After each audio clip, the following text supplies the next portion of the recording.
ऐसा हाथ जोड़ करके उन सब ने, इतने सारे ऋषियों ने सूत जी से पूछा। तो वो बात सुन करके सूत जी ने कहा कि आप सब जो मेरे से पूछ रहे हैं और उस प्रश्न का उत्तर मैं अवश्य दूंगा।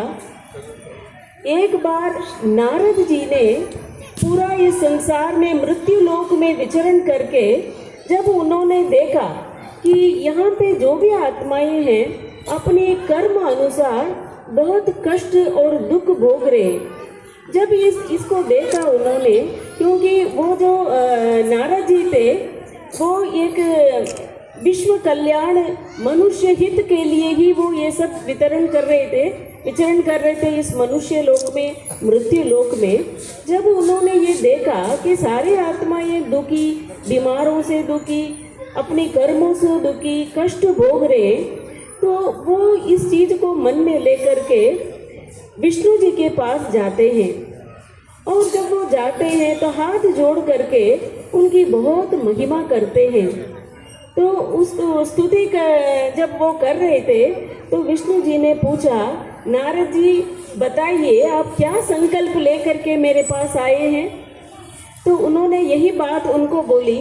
तो ये जो संसार है, ये जो मृत्यु लोक है, इसमें सारे मनुष्य बहुत दुखी है, कुछ निर्धन भी है, कुछ कष्ट इतने भोग रहे कि ऐसा क्या उपाय है कम प्रयत्न से सहज तरीके से आत्माएं दुख से मुक्त हो जाए, उन सबको स्वर्ग की प्राप्ति हो जाए, सारी इच्छाएं पूर्ण हो जाए, इसके लिए कोई उपाय है तो आप बताएं, ऐसे पूछा। तो विष्णु जी ने बोला मैं अवश्य बताऊंगा। उसका एकमात्र उपाय है, मनुष्य आत्माएं जो अमरत्व की प्राप्ति करें और दुख से छूटे, उसके लिए एकमात्र उपाय है कि ये जो सत्यनारायण का जो व्रत और पूजा है वो पूरी श्रद्धा से जो वो करेगा, जरूर स्वर्ग की प्राप्ति होगी और उनकी जो भी मनवांछित फल है वो भी प्राप्त हो जाएगा। तो जब इस तरह से बात हुई तो अभी हमें इसको थोड़ा और आध्यात्मिकता के रूप में समझेंगे, क्योंकि कथा ऐसे होती है, उसके पीछे जो भाव है ना वो भी हमें समझना है कि इन्होंने क्या प्रश्न पूछा और उन्होंने क्या जवाब दिया, उसको हम समझेंगे। नैमिषारण्य तीर्थ तो नाम तो सुना ही होगा सबने, यूपी में है वो स्थान। तो ये नैमिष माना निमिष कहते हैं, पलक जपने का, जो निमिष माना पलक जपने का समय कितना होता है, 2-2.5 सेकंड होता है। और जब मनुष्य आत्माएं पलक जपने के उतने ही सेकंड में जब स्वयं में निश्चय कर लेते हैं कि मैं ये जो आवरण के अंदर बैठा हुआ चैतन्य शक्ति हूँ, आरण्य माना वन को कहते हैं, एकांत को कहते हैं। अब मनुष्य आत्माएं एकांत के लिए वन में जाकर के जी तो नहीं सकते हैं, लेकिन आरण्य का अर्थ है एक प्रभु परमात्मा में, एक के अंत में स्वयं को उस परमात्मा के स्वरूप में हम खो जाए। तीर्थ किसको कहा जाता है? तीर्थ का अर्थ लोगों ने सोचा एक स्पेसिफिक प्लेस है, वहाँ जा कर के कुछ हम पूजा पाठ करें, स्नान करें, लेकिन यहाँ पे उसका जो अर्थ है, जहाँ पे हमारा मन इच्छित फल प्राप्त होता है वो हमारा तीर्थ है। जब मन हमारे अंदर शक्तिशाली बन जाता है वो हमारा तीर्थ है। यहाँ पे जो नैमिषारण्य तीर्थ जो कहा, हमारा मन ही वो तीर्थ स्थान है। अब मन में आत्माएं जो कष्ट भोग रहे, उसको उस कष्ट से, दुख से छूटने का जो उपाय जो भगवान ने बताया कि सत्यनारायण का व्रत, अर्थात सत्य के व्रत को धारण करने के लिए हम यहाँ आए हैं। सत्य अर्थात स्वयं अपने असली स्वरूप को हम पहचाने, उस सत्य परमात्मा के प्रति उसकी जो भाव है वो समझे, उसको पूरी रीति से हम जाने, उससे शक्ति प्राप्त करें। तो इसीलिए ये जो कहानी के रूप में जो बताया उसका अर्थ ये है कि मैं अपनी सत्य स्वरूप को पहचानूं और मन रूपी उस तीर्थ में परमात्मा की याद सहज रहे, उसके लिए मुझे इस व्रत और कथा को सुनना है और पूजा करना है। तो वो सत्य व्रत क्या है वो हम सुनेंगे ही। तो उसके बाद ये ऋषियों ने पूछा कि आप हमें ऐसा कुछ बताइए, जिन लोगों ने ये व्रत किया है उन्होंने क्या प्राप्ति किया, वो हम सुनना चाहते हैं। तो वो 3-4 कहानियाँ, 4-5 कहानियाँ इसमें सुनाया है। तो एक तो है, पहले तो महागुरु अपने आश्रमों में जो ये सत्यनारायण की व्रत और कथा सुनाया करते थे, धीरे धीरे वो शहर में आया। जब शहर में आया तो वहाँ पे शहर में एक बहुत गरीब बूढ़ा ब्राह्मण बहुत परेशान होकर के वो विचरण करते थे भूख प्यास से। तो परमात्मा एक बूढ़े ब्राह्मण के, जैसे ये तो गरीब ब्राह्मण था, वो एक बूढ़े ब्राह्मण के वेश में आए और पूछा कि आप इतने दुखी और परेशान क्यों। तो उन्होंने कहा कि मैं बहुत निर्धनी हूँ, मेरे पास बिल्कुल भी धन नहीं है, इसीलिए मैं अपनी जीवन सहज तरीके से व्यतीत नहीं कर पा रहा हूँ। आप मुझे कोई ऐसा उपाय बताइए जो मैं इससे छूट जाऊँ। तब उनको कहा जाता है आप सत्यनारायण का व्रत और कथा दोनों पूजा करके ये कथा सुनेंगे तो आप इस गरीबी से छूट जाएंगे। तो वो क्या करते हैं, पूरी भावना से जितने भी थोड़े पैसे थे उससे थोड़ा केला और कुछ ऐसे प्रसाद रख करके पूरा दिन व्रत रख के वो अपनी पूजा को समाप्त करते हैं। तुरंत ही उनके जीवन में जो परेशानियां गरीबी थी उससे वो मुक्त हो जाते हैं। बोलो सत्यनारायण भगवान की जय। तो अभी हमें ये पहला ये कहानी सुना, जब वो ब्राह्मण ये कथा ये व्रत करके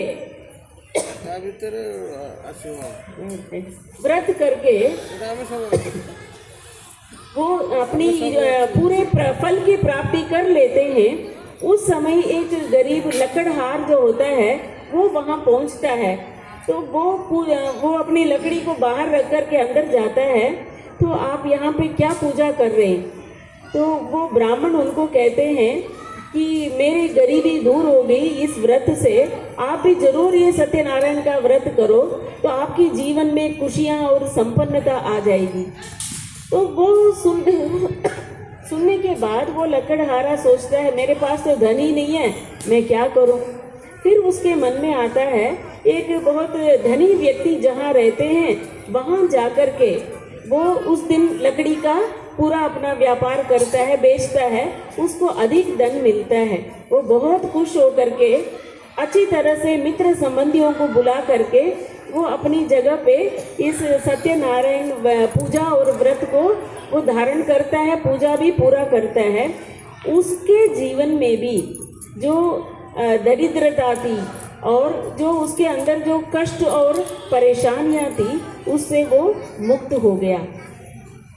तो ये दूसरी कथा है। बोलो श्री सत्यनारायण भगवान की जय। तो अभी एक और कथा है। तो इस जब वो लकड़हारा इससे छूट जाता है तो उल्कापुर नामक एक स्थान है, वहाँ पे एक राजा है।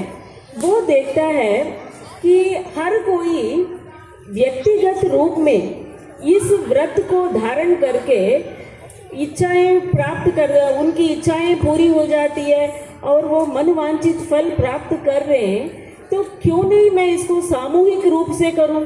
ऐसा राजा ने सोचा। वो अपनी एक अलग जगह पे जा करके बहुत सारे लोगों को इकट्ठा करके सबके लिए ऐसा एक पूजा का विधान करता है और व्रत भी रख करके सबको भोजन भी कराता है और सारे व्रत को पूरा करता है। तो उससे उसके जो राज्य में बहुत सारे लोगों को खुशी की प्राप्ति होती है, संपन्न हो जाते हैं। राजा को भी अपने जीवन में बहुत सारी प्राप्तियां होती है। तो ये भी एक ऐसा एक विश्वास के लिए कहा है, निर्धनी व्यक्ति को धन मिल गया, जिसके जीवन में कष्ट था उसका कष्ट दूर हो गया, राजा अपने जीवन में बहुत आगे बढ़ जाता है।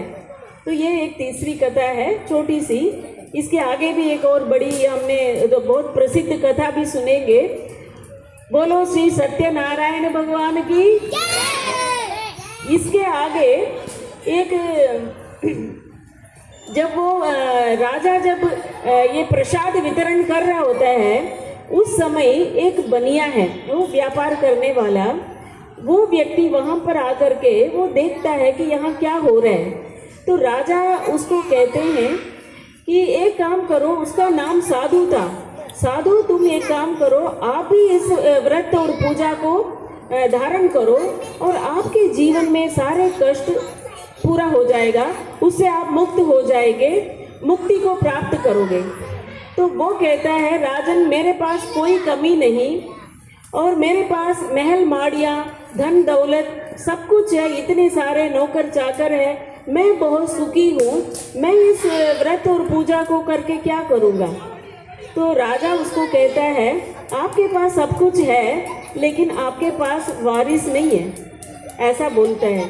तो आपके बाद में आपके जो प्रॉपर्टी है, जो भी संपत्ति है, आपके जो परिवार है उसको संभालने के लिए जो आपको चाहिए वो आपके पास नहीं है, इसीलिए आप इस व्रत को धारण करो, ऐसा बोलता है। तो थोड़ा सा हम सोचें कि ये वारिस का अर्थ यहाँ पर क्या है।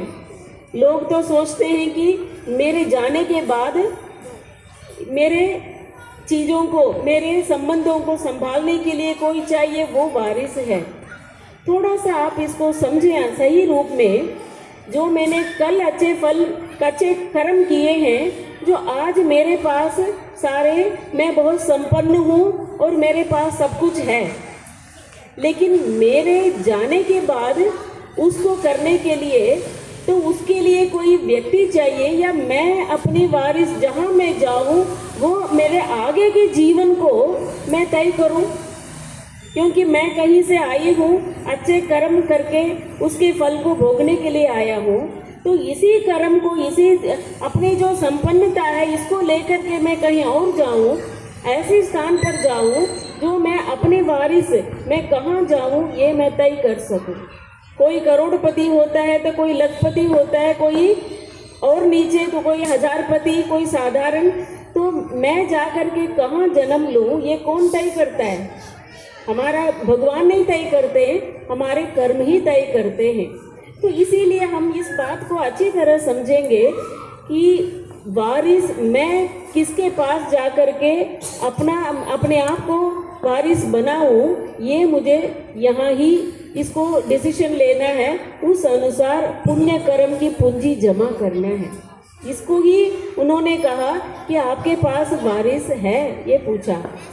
फिर वो कहता है, वो मन ही मन में सोचता है कि मुझे ज़रूर ये करना है करके घर जा कर के अपनी पत्नी को कहता है कि आज राजा के पास मैं गया और उन्होंने ऐसे ऐसे व्रत बोला जिससे हमारे जीवन में संपन्नता आ जाएगी और जो कमी है वो भी पूरा हो जाएगा। तो वो भी बहुत खुश होती है, हम जरूर ये व्रत करेंगे।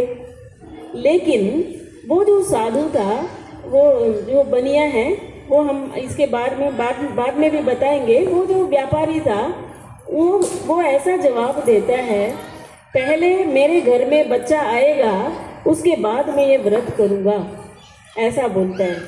तो पत्नी भी चुप हो जाती है, उसका नाम लीलावती। तो वो सुन करके, जब उस समय तो पहले ज़माने में तो कोई ऐसे जवाब देते ही नहीं थे, ठीक है करके चुप हो जाती है। उसके बाद कुछ समय बाद उनके घर में बच्चा आता है, तो वो बहुत खुश हो जाते हैं कि अब हमारे घर में बच्ची आ गई, उसका नाम कलावती रखा। तो वो फिर पूछती है, अभी हमारे घर में बच्ची आ गई तो ज़रूर हमें वो व्रत को धारण करना चाहिए, वो पूजा भी करना चाहिए। तो वो कहता है अभी क्या ज़रूरत है, अभी ये बड़ी हो जाएगी, जब इसकी विवाह होगा उस समय में ये पूजा ज़रूर करूँगा। तो अभी इसको हम यहाँ पे ही थोड़ा स्टॉप करके सोचें कि किसान अगर बोलेगा कि मैं हे धरती माँ मुझे आप 5 बोरी गेहूं दो, उसमें से मैं 1 बोरी बीज के रूप में आपको वापस करूँगा। तो ये कैसे लगेगा? पहले बीज बोएंगे तब तो उसको फसल मिलेगा ना। आज हर व्यक्ति भगवान के पास जा कर के यही कहता है कि आप मेरा ये काम कर दो, मैं ज़रूर आपको प्रसाद चढ़ा दूंगी। 51 रुपया का प्रसाद, 10 नारियल फोड़ देंगे, 108 बार मैं मंदिर में प्रदक्षिण कर दूंगा, ऐसे ऐसे बोलते हैं। तो कहीं ना कहीं हम कहाँ गलत हो गए? पहला बीज फिर कर्म फल की प्राप्ति, उसकी जगह उल्टा हो गया कि पहले मुझे फल की प्राप्ति हो जाए, उसके बाद मैं जो मन्नत मांगा था उसको मैं पूर्ण करूं। तो क्या ऐसे हो सकता है? भगवान कहते हैं हिम्मत का एक कदम आपका, फिर 1000 गुना मदद मेरा। तो वो हम क्या करते हैं? हिम्मत का कदम वो छोड़ दिया, सीधा भगवान से कहते हैं पहले आप फल की प्राप्ति करो, फिर मैं बीज बोऊंगा। तो ये दूसरा गलती था उस साधु बनिया की। उसके बाद कुछ समय बाद बोलो सत्यनारायण भगवान की। Very nice.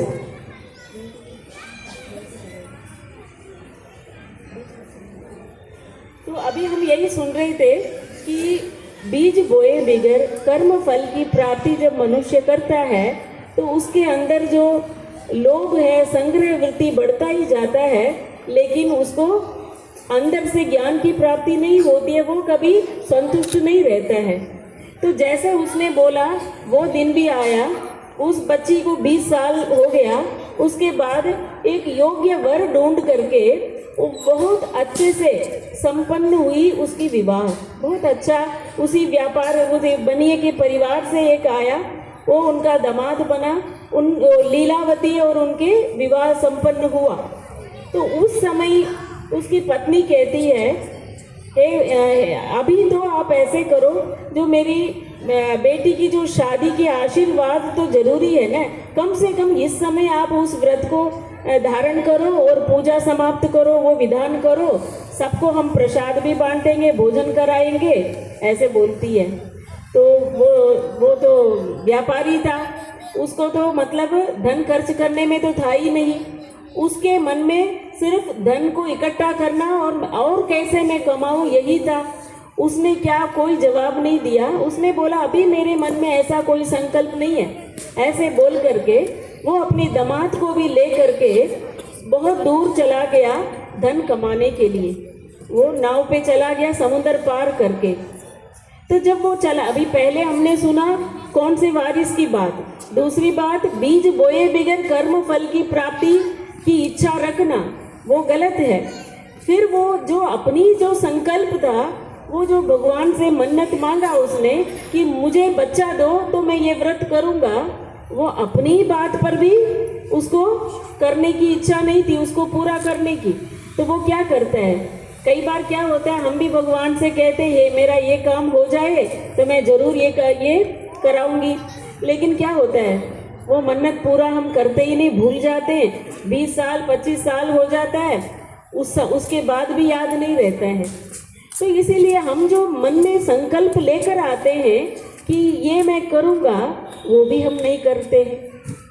तो फिर वो जब वो चला जाता है दूर, इसके जो अगला भाग में क्या कहा है, जब वो बहुत सारे धन इकट्ठा कर लेता है, उस धन को वापस लेके आता है, उस समय क्या होता है, जब ये अपनी वचन पर पूरा खड़े नहीं उतरता है तो उसके साथ गलत हो जाता है। वो उसके घर में जो धन संपत्ति था चोर आकर के लूट कर ले गए। तो ये जो लीलावती कलावती दोनों ऐसे गरीब हो जाते हैं, वो जब दरिद्रता आ जाती है तो वो भिक्षा लेने घर घर जाती है। देखिए कहाँ वो इतने अमीर बनिया था और उनके घर वाले सारे भिक्षा ले रहे हैं। नारी को और घर वालों का ध्यान नहीं रखते हुए उनको अकेले छोड़ करके वो धन कमाने के लिए चला गया। कहीं ये हम भी सोचें, अपने अंदर चेक करें, क्या हमारे जो समाज में नारी के प्रति जो सम्मान था क्या उतना ही है अभी, या सिर्फ हम धन का ही इतना महत्व देते? तो वो जब गए धन इकट्ठा करके आता है तो अचानक क्या होता है, राजा एक नारायण जी ने एक माया रची। बहुत सुंदर बात है, उन्होंने क्या किया, एक राजा के दरबार से वहाँ पे जो खजाने से दो चोर कुछ सामान लूट के ले जाते। जब ये सारा सामान लेकर के ये बनिए और उनके दामाद वहाँ बैठे रहते हैं एक जगह पर, वो चोर भी उधर से गुजरते, सामने से वो राजदूत को देखते हैं, डर के मारे वो सामान उनके पास में रख के चले जाते हैं।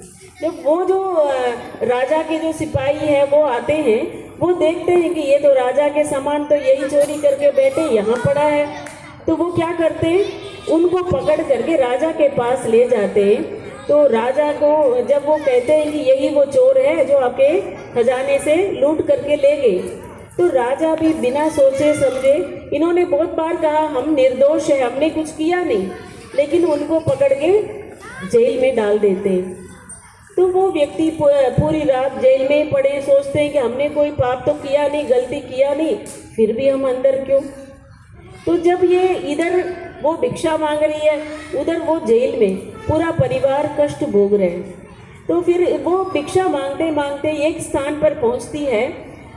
ये जो कलावती उनकी बेटी है, वहाँ पे एक ब्राह्मण के घर में ये सत्यनारायण का जो पूजा और उसका व्रत चल रहा है, तो वो वहीं बैठ जाती है। रात को बहुत देर हो जाती है, फिर भी वो पूरा पूजा वगैरह पूरा अटेंड करके प्रसाद ले करके फिर वो उनको लोग बोलते हैं कि अगर आप ये व्रत करेंगे तो आपका कष्ट भी दूर हो जाएगा।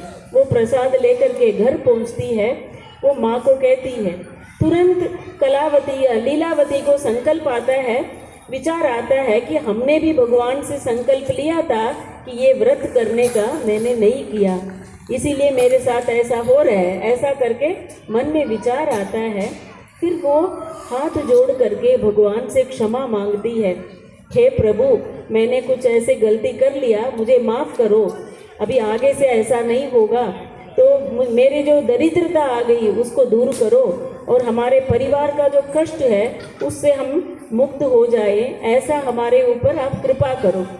जब ये बहुत दिल से माफ़ी मांगती है, तब क्या होता है, उधर राजा के सपने में भी विष्णु आते हैं और विष्णु जी उनको बोलते हैं, तो ये जो तुमने जेल में डाल रखा है ये निर्दोष है, इनको आप छोड़ दो, बाहर छोड़ दो, रिलीज कर दो।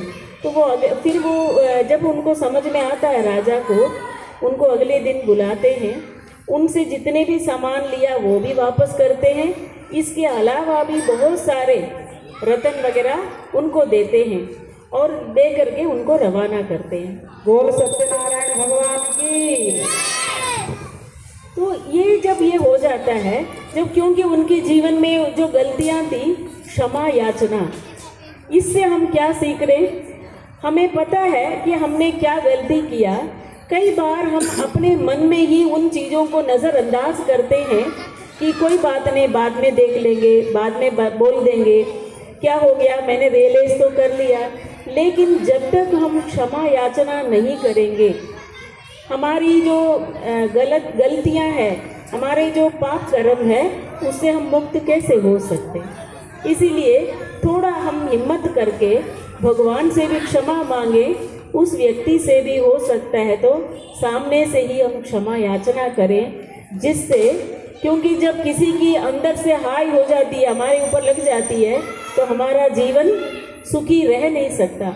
वो जो संतुष्टता, खुशी, आनंद समाप्त हो जाता है।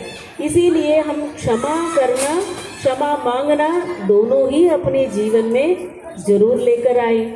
जब इनके लाइफ में ऐसे परिवर्तन आ जाता है, तो वो ये जो बनिया साधु है, वो क्या करता है, दामाद के साथ सारे सामान को, बहुत सारे हीरे मोती रतन धन दौलत ले करके नाव पे चढ़ाता है, वो वापस आता है।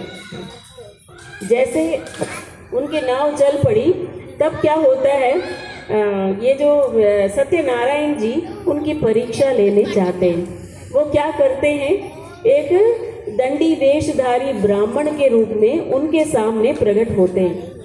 जैसे उस ब्राह्मण को वो देखते हैं उनके अंदर फिर डर लग जाता है कि ये भी कहीं चोर तो नहीं है, ऐसा मन में विचार आता है। तो वो ब्राह्मण उनके पास आकर के पूछते हैं कि ये आपकी जो नाव में क्या क्या भरा हुआ है, आप क्या लेकर के जा रहे हैं? तो वो सोचता है कि ये जरूर चोर होगा। कहते हैं कुछ नहीं है, बेल और पत्ते हैं, ऐसे जवाब देते हैं। तो वो कहते हैं तथास्तु करके एकदम वो एक साइड में समुद्र के एक किनारे पे जाकर बैठ जाते हैं। तो ये लोग उनके जाने के बाद मुड़ करके देखते हैं उस नाव के अंदर जो भी था वो नाव जो है समुद्र से जैसे एक ऊपर उठा हुआ देखते हैं। तो ये सोचते हैं कि इतना वजन है, ये कैसे ऊपर उठा हुआ नजर आ रहा है। जब समीप जाकर के देखते हैं तो उसके अंदर सारे लते पत्ते जो हो जाते हैं, बेल पत्ते और कुछ भी नहीं है उसमें। तो तुरंत में देखिए यहाँ पे क्या है, आप देखो तुरंत में वो जो दामाद है उनको रियलाइज होता है कि ये जो आए थे वो साधारण नहीं है, सचमुच भगवान ने ही आकर के हमसे परीक्षा ली, हमसे गलती हो गई। तो इसीलिए कभी कभी हमारे आसपास क्या होता है हमें पता नहीं, हम आए हुए इतने ऊंचे उस परम सत्य को पहचान नहीं पाते हैं। तो जब उनको रियलाइज होता है वो हाथ जोड़ करके फिर से उनसे क्षमा याचना करते, माफ़ी मांगते, मैंने झूठ बोला है, मुझे माफ़ करना, डर के मारे मैंने झूठ बोला इसलिए मुझे माफ़ करना करके बहुत उनसे प्रार्थना करते। सत्यनारायण भगवान की। जब वो फिर भगवान सोचते हैं चलो इसकी गलती अभी माफ़ कर लेते हैं, फिर वो कहते हैं अभी जो चीज़ें वो आकर के जब बोलते हैं तो वो कहते हैं ठीक है, आपने जो चीज़ खो दिया आपको फिर से वापस मिल जाएगा। वो देखते हैं फिर से उनमें उनके जो नाव में वो सारे हीरे मोती भर जाता है। तो फिर वो नाव चल पड़ता है। तो कोई आकर के उनको समाचार देते हैं कि आपके पति और दामाद जी दोनों आ रहे हैं, ऐसे लीलावती को जाके कोई बोलता है। उस समय वो क्या कर रही होती है, वो नारायण जी की व्रत और पूजा कर रही होती है। तो अचानक वो क्या करती है, उनकी जो बेटी है जब वो प्रसाद भोग लगाया जा रहा है उस समय जैसे वो सुनती है वो अपने पति से मिलने के लिए एकदम ऐसे भाग के जाती है। सब लोग कहते हैं अभी प्रसाद खाया नहीं, उसको छोड़ करके नहीं जाना चाहिए, प्रसाद का अपमान नहीं करना है। लेकिन वो सुनती ही नहीं, सीधा भाग भाग के वो अपनी पति से मिलने जाती है। जब वहाँ जाती है देखती है सिर्फ वो साधु बनिया बैठा होता है, उसका पति वहाँ था ही नहीं। तो एकदम जब वो देखती है बहुत रोती है। तब पता चलता है कि वो भगवान ने देखा कि ये प्रसाद का ही अपमान करके चली गई करके उन्होंने उनको गायब कर दिया। तो जब वो इसको रियलाइज होता है कि ये ऐसा नहीं करना चाहिए करके, तो फिर से वो उनके जो पति है वो वापस मिल जाता है। इस तरह से ये कहानियाँ बनी हुई है। फिर वो वापस जाते हैं, बहुत धूमधाम से सत्यनारायण की व्रत भी करते हैं, अच्छी तरह से पूजा विधि विधान करके अपना पूरा भोजन और प्रसाद सबको बांटते हैं। इसके साथ ये भी एक ऐसे कहानी है कि इसमें हमें एक तो हमने बारिश के बारे में सुना, फिर मन्नत मांगी उसको पूरा नहीं कर रहे, कर्म बीज बोए बिगर फल की प्राप्ति किया इच्छा रखी उसने, फिर लास्ट में वो प्रसाद के जो अपमान जो करना वो भी गलत है उसमें। जैसे कहते हैं ना, प्रसाद का एक कण भी हमारे अंदर हृदय को शुद्ध करता है, तो उसको छोड़ करके अगर हम जाते हैं तो उससे क्या होता है, कहीं ना कहीं हमारे जीवन में कुछ ऐसे कष्ट या ऐसी परिस्थितियां आ जाती है। तो फिर धन कमाना ही, देखो बहुत सारे धन है जीवन में, लेकिन स्थूल धन ही सर्वश्रेष्ठ समझा उस साधु ने, इसलिए उसने अपने परिवार को भी छोड़ा। नारी को सम्मान देना है, उनकी रक्षा करने के बजाय उनको अकेले छोड़ा और धन कमाने के लिए चला गया। तो इसीलिए कभी कभार धन की वैल्यू बहुत है, लेकिन हम कई बार क्या करते हैं, और चीज़ों की, ज्ञान धन की, संतुष्टता की, इन संबंध की वैल्यू नहीं रखते हुए सिर्फ स्थूल चीज़ों के ऊपर ही जब हमारा ध्यान जाता है तो हमारा जीवन खुशहाल नहीं रह सकता है। बोल सत्यनारायण भगवान की।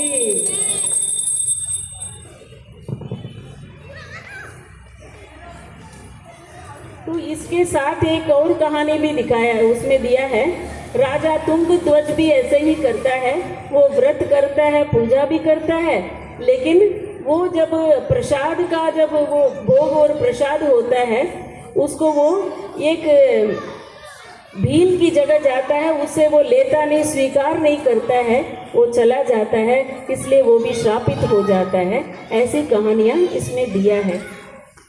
तो अभी हम इन 4-5 कहानी हमने सुना और देखा, उसको अगर हम सार रूप में देखें तो क्या लगता है हमें?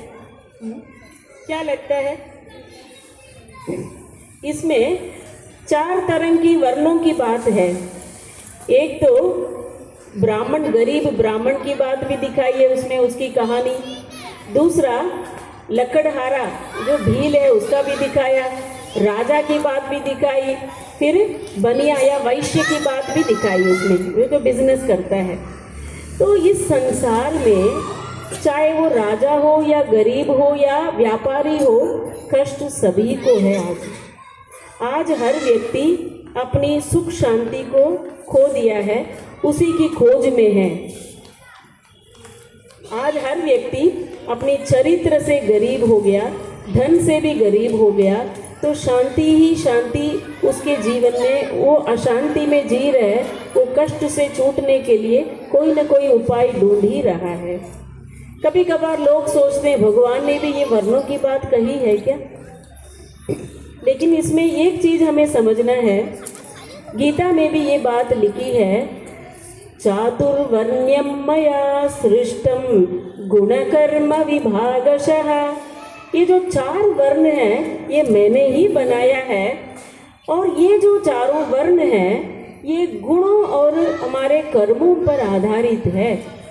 ऐसा नहीं कोई जाति से ब्राह्मण है या जाति से वो बिजनेस कर रहा है, वैश्य है, या फिर वो अमीर है या और कोई जात का है, लेकिन जिसका कर्म उच्च कोटि का है वो ब्राह्मण है। जिसका कर्म उससे नीचे है वो फिर दूसरा जो और जाति के हैं। जिसका कर्म बहुत निम्न श्रेणी का है वो शूद्र है। तो इस तरह से जो वर्णों का जो विभाजन है भगवान ने जात के आधार पर नहीं किया है, वो हमारे गुण और कर्मों के आधार पर किया। तो जब हमारे कर्म श्रेष्ठ तो हम बहुत ऊंच बन जाते हैं, कर्म नीच है तभी हम साधारण अवस्था में आ जाते हैं। तो जब ये चारों ही वर्णों की बात जब हम इसमें सुनते हैं तो फिर कहीं ना कहीं श्रद्धा भाव जब कम हो जाता है और जो अपनी मन की संकल्प में थोड़ा सा ऊपर नीचे हो जाता है, उसके जीवन में कष्ट ही कष्ट शुरू हो जाता है। तो इसके बारे में अभी हमने जितनी भी कहानियाँ सुनी, किसकी कहानियाँ सुनी? हम आकर यहाँ आए हैं सत्यनारायण की कथा।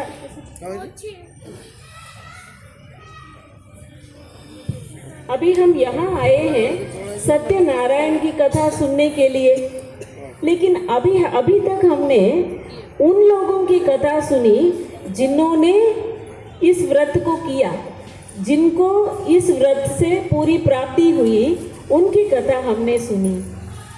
अब वो कथा कहाँ है?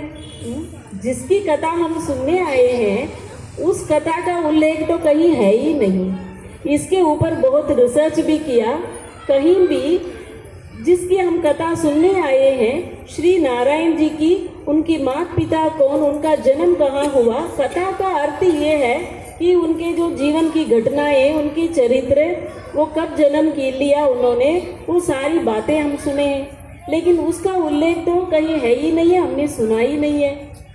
फिर मन में कहीं ना कहीं तो प्रश्न उठता है कि जिस व्रत को, सत्य को जानने के लिए अभी हम यहाँ बैठे हैं, तो वो कौन है जिन्होंने सत्य को धारण करके ऊंच बने हैं, ये भी तो हम सुनेंगे। तो इसमें ये जो चित्र आप देख रहे हैं, बहुत सुंदर चित्र विष्णु पुराण में, बहुत ये जो विष्णु से ब्रह्मा कैसे आए, उनकी उत्पत्ति कैसी हुई, बहुत सुंदर ये दिखाया है। तो आप सबको दिख रहा है ना ये चित्र? तो ये इसमें ये दिया है। अभी हम ये जो कथा तो हम सुने हैं, थोड़ा सा इसके ऊपर भी हम सुनेंगे। ब्रह्मा जी विष्णु को दिखाया है, इसमें क्या दिख रहा है? विष्णु को क्षीर सागर में लेटे हुए दिखाया है और निश्चिंत अवस्था में, जैसे एक ऐसा एक अवस्था है, आरामदायी स्थिति में लेटे हुए हैं। और कहाँ लेटे हैं? क्षीर सागर में। और उनके सर के ऊपर क्या दिखाया है? शेष नाग अपने 5 सिर के साथ खड़ा है, एकदम उनकी छत्र छाया बना हुआ है। फिर आप और गौर से देखेंगे, विष्णु जी की नाभि से एक सुंदर स्वर्ण कमल निकला, ऐसा विष्णु पुराण में भी उसका उल्लेख है। ये जो नाभि से कमल निकला, बहुत लंबी कमल नाड़ी उसमें दिखाया है। ऊपर उस कमल फूल में ब्रह्मा जी को दिखाया हुआ है। तो ये चित्र हमें क्या कहता है? फिर लक्ष्मी जी जो हम समझ रहे हैं कि इधर पांव दबाते हुए भी पैर के साथ दिखाया है। तो हम इस चित्र को अच्छी तरह से देखेंगे और इसको थोड़ा सा हम यथार्थ रूप से समझने की कोशिश करेंगे। तो ये जो विष्णु चतुर्भुज दिखाया, तो ये कौन है? जैसे कहते हैं ना, जब शादी होती है तो क्या कहते हैं? 2 से 2 भुजाएं मिलकर के 4 हो जाएंगे, यही कहते हैं ना। जब लक्ष्मी और नारायण का स्वयंवर होता है, तो वो जब विष्णु कहलाते हैं, तो 2 भुजा लक्ष्मी 2 भुजा नारायण की, तो 4 भुजाएं तो यहाँ विष्णु को दिखाया ही है। और कैसे?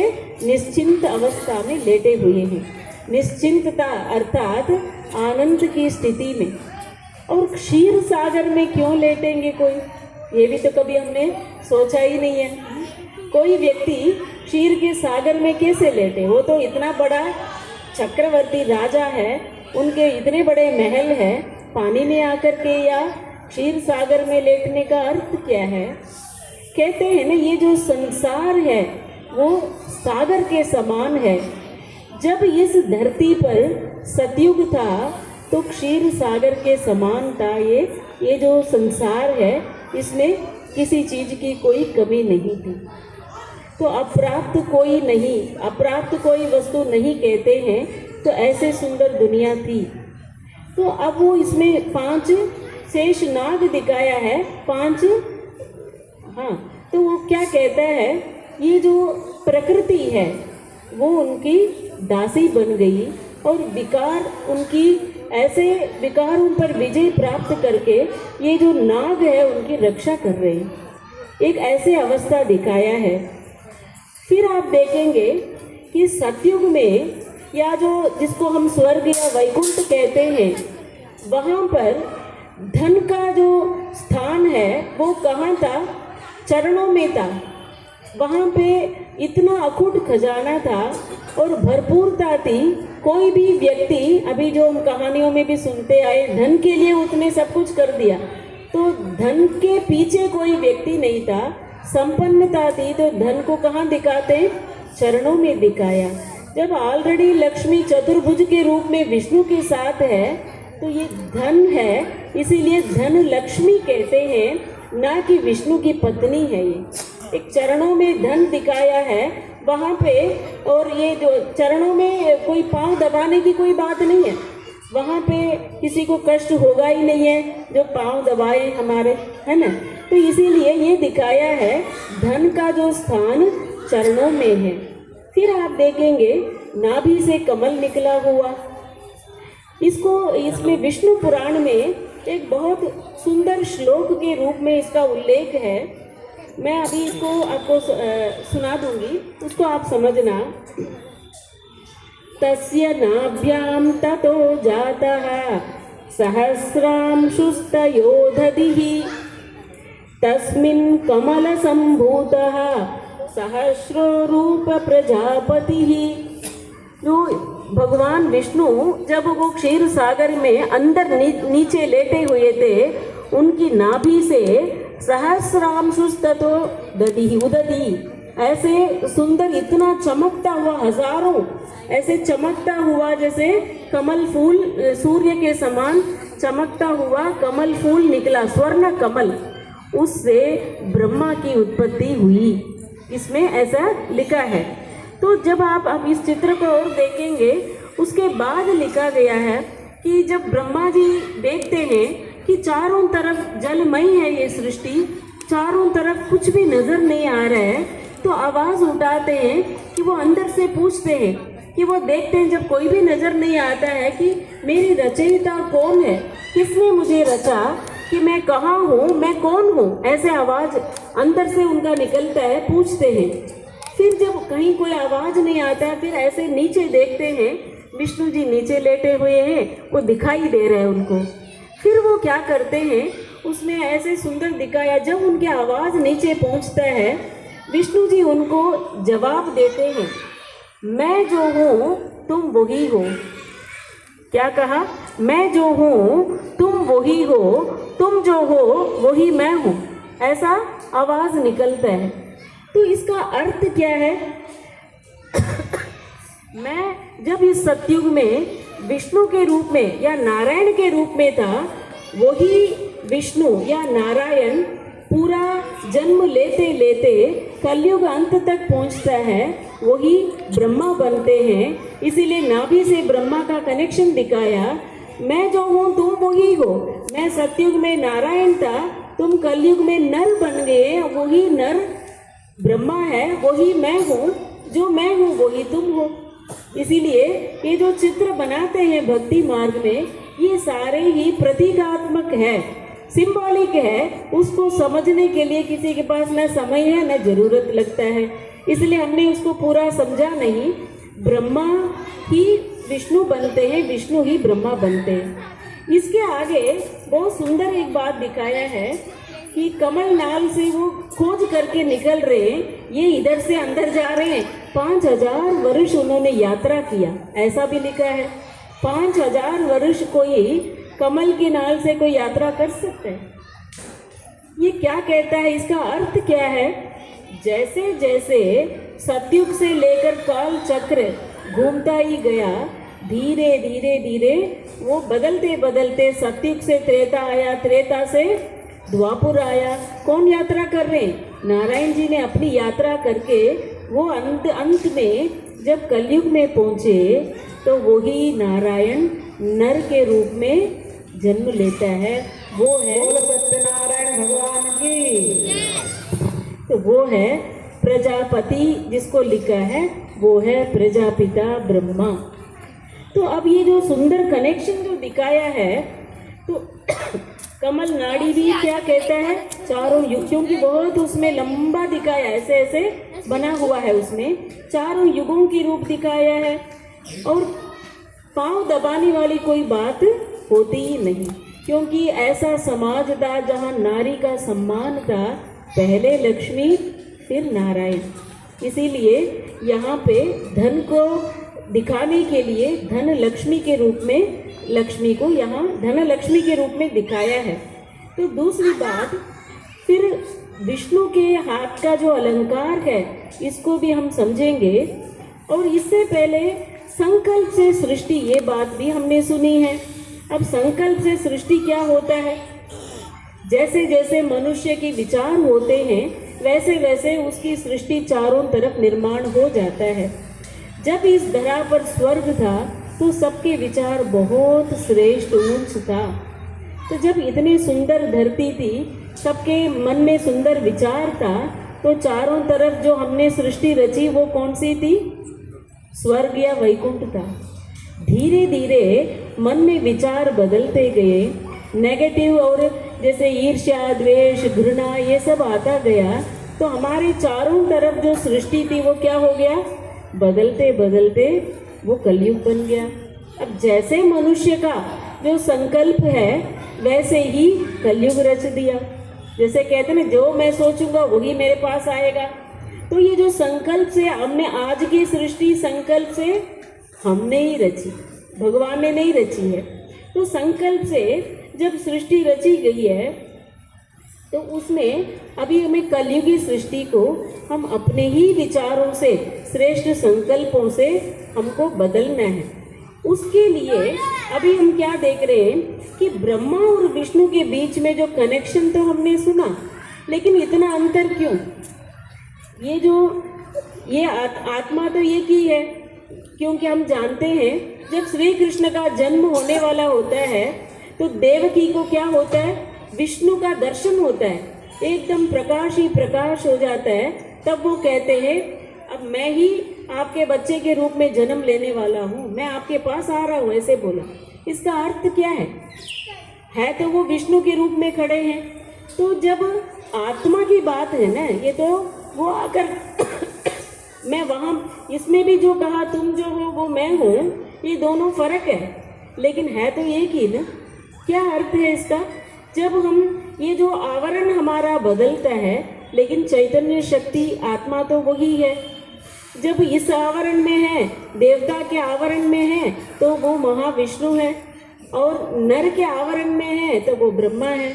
इसीलिए आप देखेंगे विष्णु को देवता के रूप में और ब्रह्मा को नर के रूप में दिखाया। और विष्णु जी को कैसे दिखाया? हमेशा युवा अवस्था में ही दिखाया।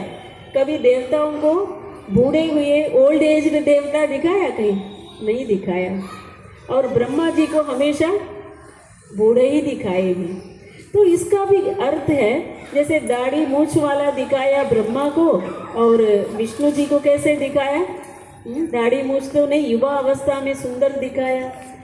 जब हमारे आत्मा की बहुत पवित्रता और दिव्य गुण होता है, सतो प्रधान अवस्था अंदर से होती है, तो हमारे वो उस समय उन लोगों का जो अवस्था दिखाया सदा ही युवा अवस्था है। और जैसे जैसे रजो प्रधान अवस्था होती जाती है, हमारे विचार बदलने लगते हैं, विकारों की उत्पत्ति होती है। तो इसलिए कलयुगी मनुष्य को क्या दिखा दिया?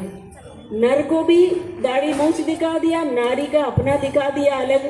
तो इसीलिए ये जो फर्क है, ये हमारे विचारों का फर्क है, हमारी अवस्था का फर्क है दोनों।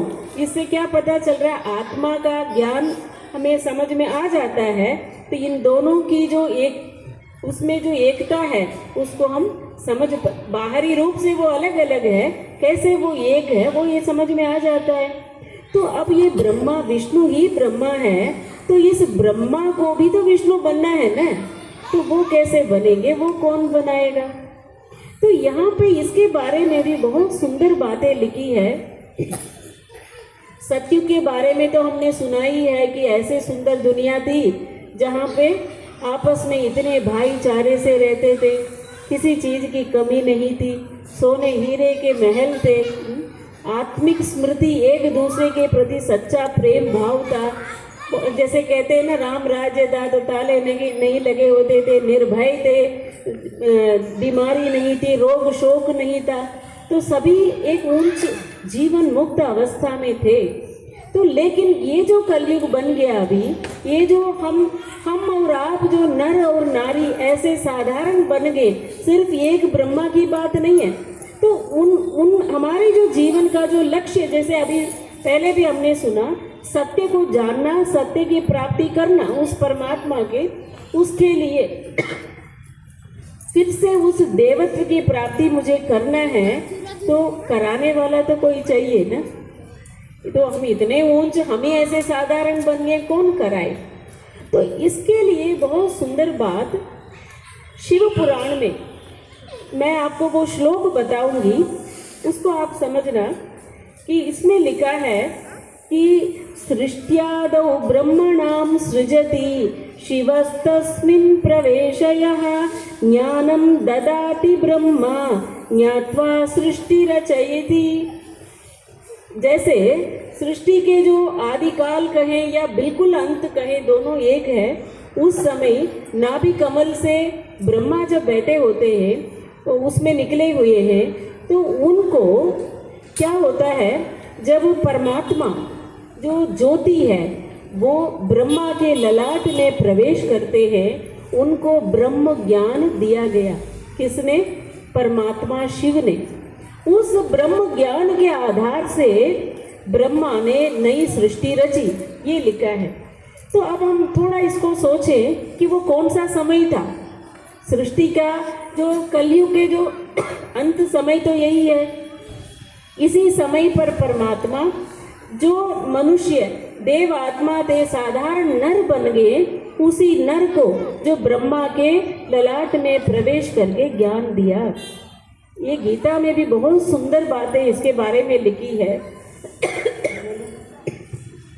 गीता में ऐसे वर्णित है, भगवद गीता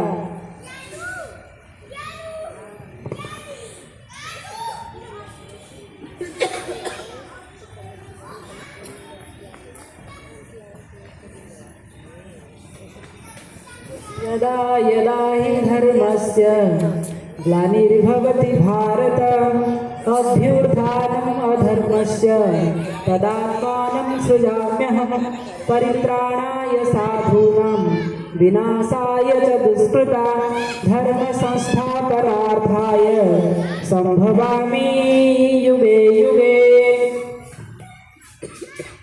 तो ऐसे जैसे भाई जी ने बोला कि इस सृष्टि पर जब कलयुग का अंत समय होता है, धर्म की ग्लानि होती है, निराकार इस सृष्टि पर आते हैं। तो ऐसा जो समय आया है, फिर से हम अपने जीवन को श्रेष्ठ बनाना चाहते हैं, उस सत्य के व्रत को धारण करें, क्योंकि हम सत्य नारायण की कहानी सुनने आए हैं। तो इसीलिए आज हम सभी मिलकर के संकल्प करें कि सचमुच मुझे अपने जीवन को नर से नारायण, नारी से लक्ष्मी जैसा बनाना है। तो हम क्या करें? जरूर उस सत्य परमात्मा को जाने, अपने सत्य स्वरूप को जाने और उस पिता से हम शक्ति ले करके हमारे जीवन को दिव्य गुणों से, पवित्रता से भर दें, ताकि हम ऐसे सुंदर जीवन बना सके और नर और नारी, लक्ष्मी और नारायण जैसे बन सके। सर्वधर्मान् परित्यज्य मामेकं शरणं व्रज अहं त्वा सर्वपापेभ्यो मोक्षयिष्यामि मा शुच। तो हे अर्जुन, यानी अर्जन करने वाली आत्मा, सर्वदैहिक धर्मान् परित्यज्य, सर्वधर्मान् परित्यज्य माम एकम शरणं व्रज, केवल मेरे ही शरण में आ। मैं निराकार ज्योतिर्बिंदु, परम पिता परमात्मा, परम धाम में रहने वाला भगवान कहते हैं, न च भासयते रवि न शशांक न पावकः जद गत्वा विनिवर्तन्ते तद्धामं परमं मम। जहाँ सूर्य चंद्र की रोशनी नहीं पहुँचती, मैं वहाँ पे रहता हूँ, इसलिए मुझे कहते हैं ऊपर वाला। मैं ऊपर में रहता हूँ, वहाँ से मैं नीचे आता हूँ। कब आता हूँ? जब जब धर्म की अति ग्लानि होती है, घोर कलयुग में आता हूँ। मैं परकाया प्रवेश होता हूँ। मैं प्रकृति पति हूँ, इसलिए मुझे स्वयंभू कहते हैं। मैं प्रकृति को अधिष्ठ करके आता हूँ, प्रकृति स्वाम अधिष्ठाय। मैं क्यों आता हूँ? जो ज्ञान प्राय लोप हो जाता है, जो पहले में मनु, फिर इक्ष्वाकु, फिर राज ऋषि में जाके वो पहले सूर्य, फिर मनु, फिर इक्ष्वाकु, फिर राज ऋषि में जो जाके लुप्त हो जाता है, लगभग उस समय पे मैं प्रवेश करता हूँ। मैं आके फिर से वो राज योग, प्राचीन योग सिखाता हूँ, जिस योग को सीखने से मनुष्य देवतुल्य बन जाता है। जो यज्ञ में रचता हूँ, उस यज्ञ से ब्राह्मणों के द्वारा देवताओं की पालना होती है, और वो यज्ञ अभी स्वयं परमपिता परमात्मा आके माउंट आबू में यज्ञ रचे हैं, जिसका हम अभी वर्णन आगे सुनेंगे। अभी जैसे हम अच्छी बातें सुनी रहे थे, विष्णु जी के जो 4 अलंकार दिया है, उसके बारे में भी हमें समझना जरूरी है। क्योंकि अभी हमने सुना भक्ति में जो भी दिखाया अलंकार सारे प्रतीकात्मक है, उसका अर्थ है उसको हम समझ नहीं पा रहे। तो सबसे पहले एक हाथ में चक्र दिया है, कहते हैं सुदर्शन चक्र।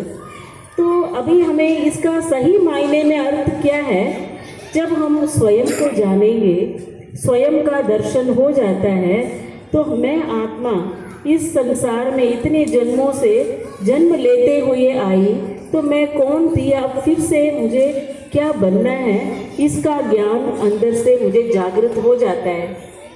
चक्र के साथ गदा भी दिखाया है, तो गदा का अर्थ क्या है? जैसे गदा का अर्थ ही है हमारा विजय है। जब हम ग्रस्त में रह करके बहुत सारे समस्याओं परिस्थितियों को सामना करते हैं, तो हमारे अंदर जब हमारे अंदर की जो बुराइयां हैं, नेगेटिविटी है, उस पर विजय प्राप्त कर लेते हैं, ये उसकी निशानी है। फिर कमल फूल दिखाया है, तो कमल तो सारे देवताओं के साथ दिखाया है ना। तो जैसे अभी हम इतने टाइम से सुनते ही आए, तो कमल फूल का क्या महत्व है। गृहस्थ में रह करके नर नारी ऐसे जीवन व्यतीत करें जो अपने जीवन को पवित्र बनाए। कीचड़ से न्यारा कहते हैं ना कमल फूल को। तो कमल फूल जैसा जब हमारा जीवन बन जाता है, तो हमारा जो अंदर से ज्ञान धारण करते करते ये मुख ही शंख बन जाता है, तो हम शंख ध्वनि कर सकते हैं। तो ये एक नर नारी का कंबाइंड रूप है। तो इसीलिए हम आप सबसे एक आग्रह करते हैं कि जरूर नारायण की कहानी सुन करके क्यों न हम नारायण जैसा बनने का एक संकल्प लें, पुरुषार्थ करें। वो आगे क्या करना है, उसके लिए कितनी सहज तरीके से हम अपने जीवन को बदल सकते हैं, ये अभी हम आगे सुनने वाले हैं। ओम शांति। लक्ष्मी नारायण नारायण हरे